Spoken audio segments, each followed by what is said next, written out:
In 2018, I was asked by the director of Rochester Community Television, Carvin Eisen, to create 13 sculptures that were life-size of Frederick Douglass.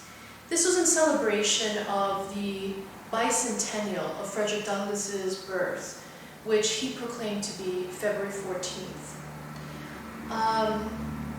So when it comes to the funding of the project, it was funded by the New York State Regional Development.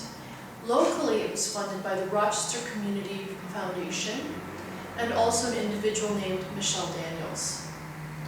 When I first met Carvin, it was during a local Rochester art exhibit at the Rochester Contemporary Art Center. There, we were taking an interview with a local news station. And at the time, he was saying, I didn't think to ask you, as we were looking at a large drawing that I produced. It was part of the re-energizing the Legacy of Frederick Douglass project, which was a citywide initiative started by Blue Cease, gallery director of ROCO, Carvin Eisen, and managed by Chris Christopher. So what happened was that Carvin had this idea to create a life-size sculpture of Frederick Douglass. So that means he was 6'2". Our sculpture is 6'7", which includes a base, right, and shoes. And essentially, the sculpture was meant to be a new statement on what would Douglass say today. What would he express? Now, the question is that I had the original Stanley Edwards monument. It's the first bronze monument that was dedicated to an African American in the United States in 1899.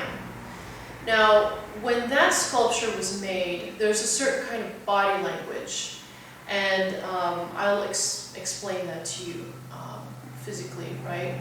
So that kind of body language really, it expressed more a person who's trying to convince the crowd, okay? So Douglass spent the majority of his life speaking to crowds of people, risking his own life in order to convince the masses that slavery of other human beings is not all right. That's an understatement. And so when I created the bicentennial Douglass, I decided to use a type of body language that was less about beseeching the public, but more about saying, I am here. So this is a more mature statement on Douglass. It's through the nuances of body language, which is something that we are subconsciously aware of, right? If you see someone who's doing this, you think, okay, I don't want to talk to them, right? They're scared. If you see someone who's doing this, or just even a little nuance like that, you think, oh, that person's aggressive. Either I'm scared of them or I want to confront them, okay? So when I created a Douglass that is more like this, with the warmth in his hands, right? That are saying, come to me, because I have found the way inside, okay? That is the kind of statement that I wanted to put into this sculpture. It took about 10 years for me to really deeply study the nuances of body language. It involved physical training and developing brand new art techniques to be able to capture split-second movement. So this kind of thing is, like I said, it took a decade. So really, you see the evidence in the sculpture itself. When I put these nuances of body language into the sculpture, that is what people are seeing. They're getting micro nuances, not of aggression, but of empathy and compassion for oneself and for others. And that, I feel, is really the deepest message that Frederick Douglass was trying to convey. His life covered so many contradictory situations. He had to do things maybe that we don't even know, that we may not agree with or that we agree with. But I always like to remember that when he chose the day of his birth, because he didn't know what day that was, he chose St. Valentine's Day, which is the day that is dedicated to love. So I hope you enjoy this sculpture. It is dedicated to love for all humanity and sentient beings.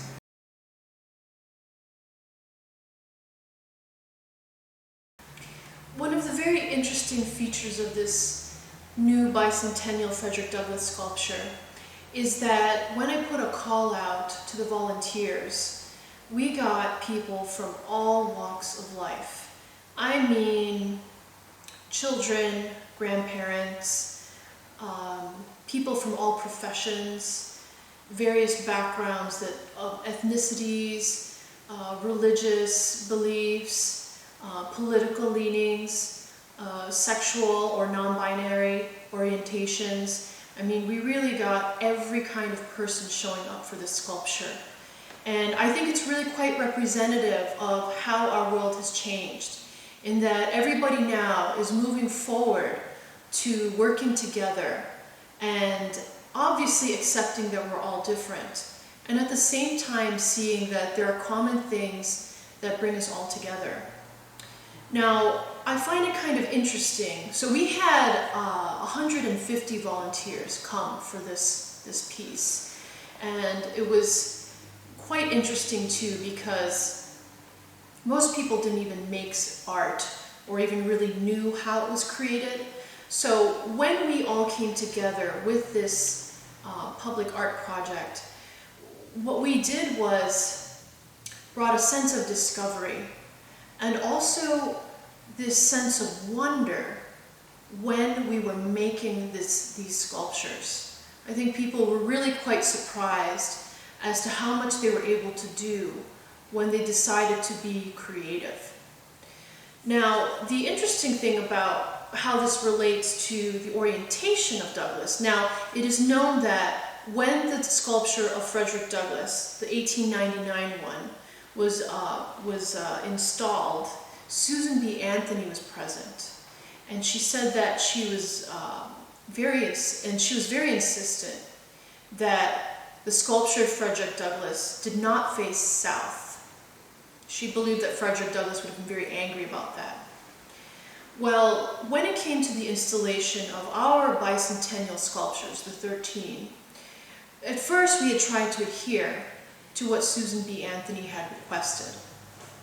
And then it started to get kind of strange, because then he'd be facing a very strange angle, and logistically it stopped making sense. But another thing also arose. This issue that, is it really about slavery being in the South? Okay, the historical South.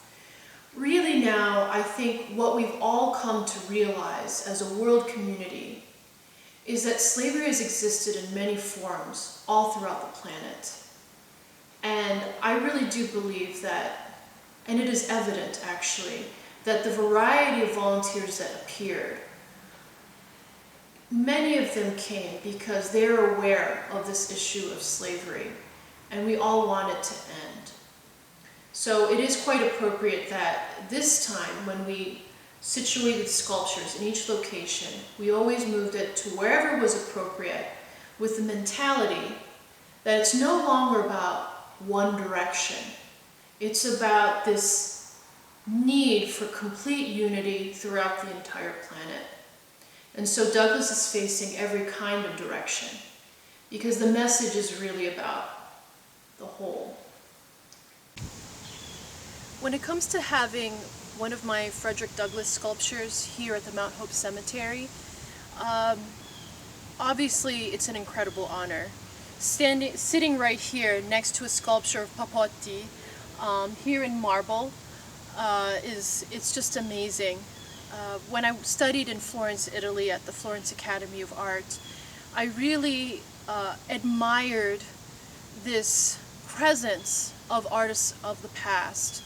I really did feel that when you have a real piece of sculpture in front of you, when you're there, you can absorb this sense of presence that only comes when a person spends time with an object. Okay, so this could be a painting or a sculpture. And in the process of spending time, their thoughts, their body, their emotion, if you want to say spirit, anything, right? The person's being is working with these raw materials to create a new expression. So for sure, when it comes to being in the presence of all these sculptures, it's just amazing because it's part of a kind of stewardship of the history and the culture of what happened here and also in various countries, right? So this is the legacy coming from Italy. Now, when it comes to the Douglas sculpture being here and thinking, oh, this is an amazing thing, I have to admit, I really didn't even have time to think about it. Right now, this recording is taken in the year 2020, and I made the sculptures in the year 2018. So that's 2 years ago. But to me, that feels more like 12 years ago, because literally within 6.5 months, that is when I produced the 13 sculptures. And the first 3 months were the most dramatic because I had to produce 3 sculptures in the first 3 months. That's creating the clay, the mold, and the casting in what started as a bare room. So for sure, now reflecting upon it, I do feel that I feel honored, but without being arrogant, I do find that it is fitting that one of my works is here. I can't underline more that really my entire life has been geared towards this kind of a moment. Every moment from when I was a tiny little child, I've been making things with my hands and observing things visually and also in a tactile way. The research and the study is profound, and it really requires an entire lifetime. So I do feel that it's fitting. This is what I've always prepared for, and I really do hope that the younger generations will be inspired by this, that if they start to look at historical works like these and realize that their apprentices who are working on such sculptures even from the young age of 12 years old, right? For certain types of features, let's say in the hair area, if you look at the top right corner of the lost pilgrim's hair, you'll see a little circle of light passing through. So what that is the marble has been sculpted about this thick.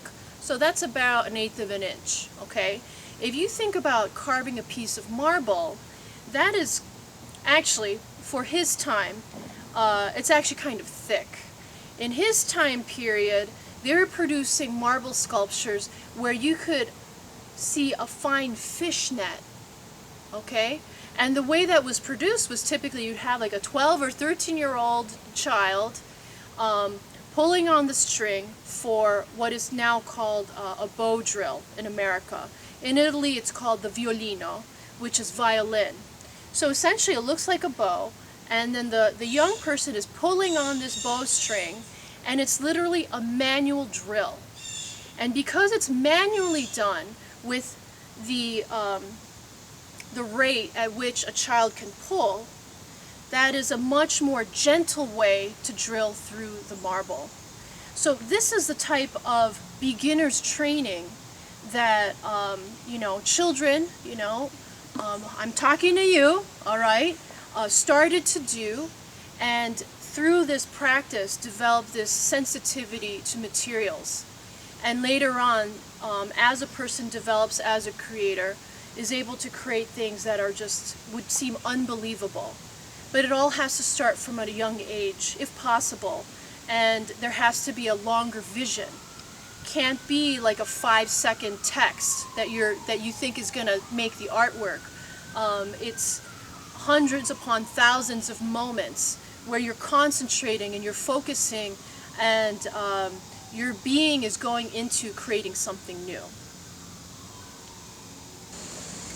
So I'm standing here at the Stoll family mausoleum, and it's kind of interesting because I saw that this mausoleum has been vandalized. One of the windows has been broken, so there's wood that's replaced what was once there. I've been asked quite often how I feel about the vandalization of the Frederick Douglass sculptures. So there's the first time on December 15th, 2018, and then on July 5th, 2020. So my emotions surrounding the two vandalizations are very mixed, and they're very intense. I think the first vandalization was very painful because I had just finished making the Douglass sculptures.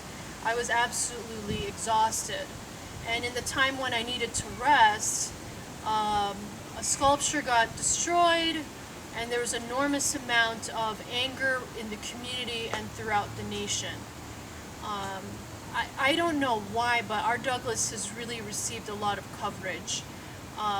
For the July 5th vandalization, I've heard that President Trump tweeted about our sculpture. Also, the BBC has covered the story.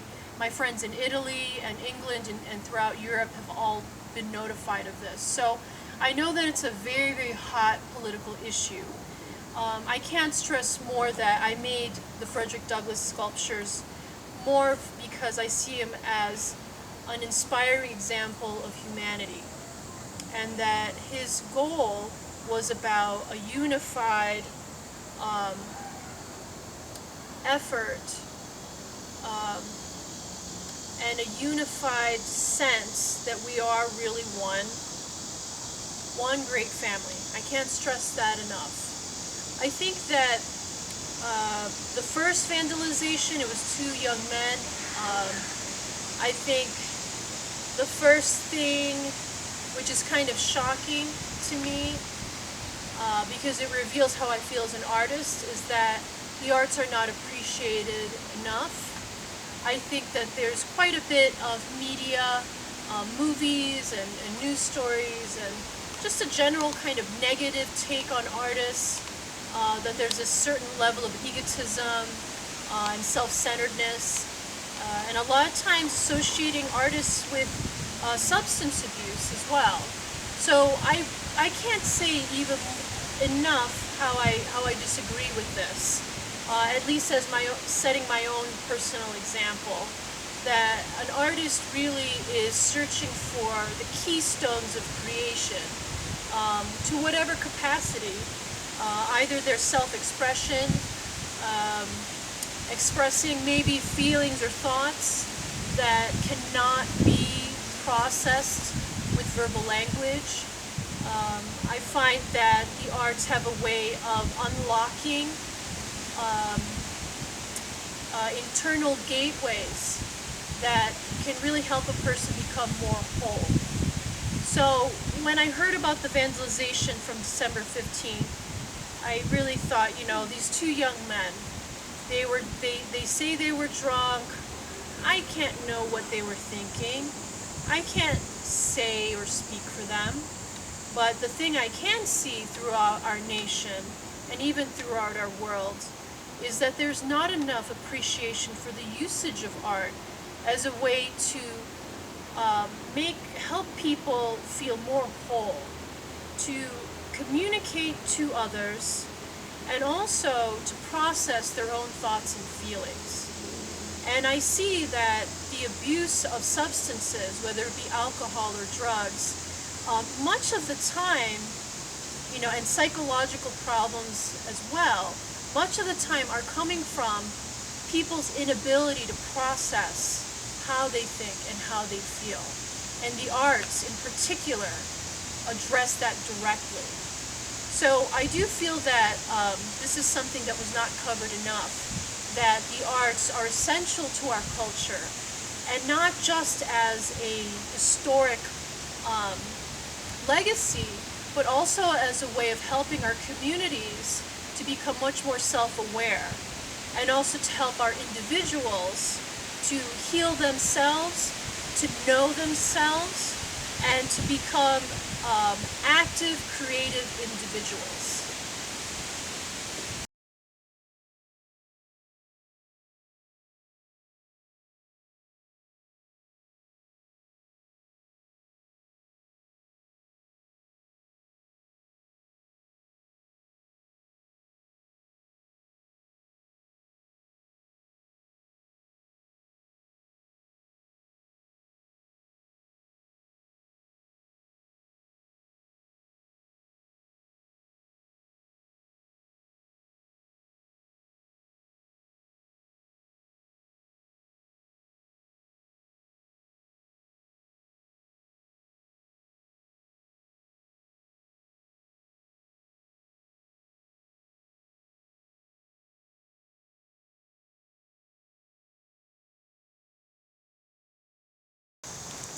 This sculpture has received so much positive attention and I believe given out such a positive message to the community. We've had many visitors coming by from out of town, and on social media I've received many positive remarks. When it comes to naysayers, I haven't really heard anything, really. There was a time when I wondered whether, such a sculpture that referred to our history would be even well received or even relevant. But I found that it's by the passers-by interaction with the sculptures that it's become very relevant. We have everybody from the Hochstein students putting an umbrella in Douglas's hand when a heavy downpour is coming down, taking photos of that and posting on social media and sharing it with their friends. We've had tour buses coming in to the Corinthian street location and having these massive photos with the Douglas sculpture there. The reaction has been so positive that I just really had no clue. It's really one of the first historical sculptures that I've made, and so I really had no idea how it would be received. But for sure, Douglas is relevant today.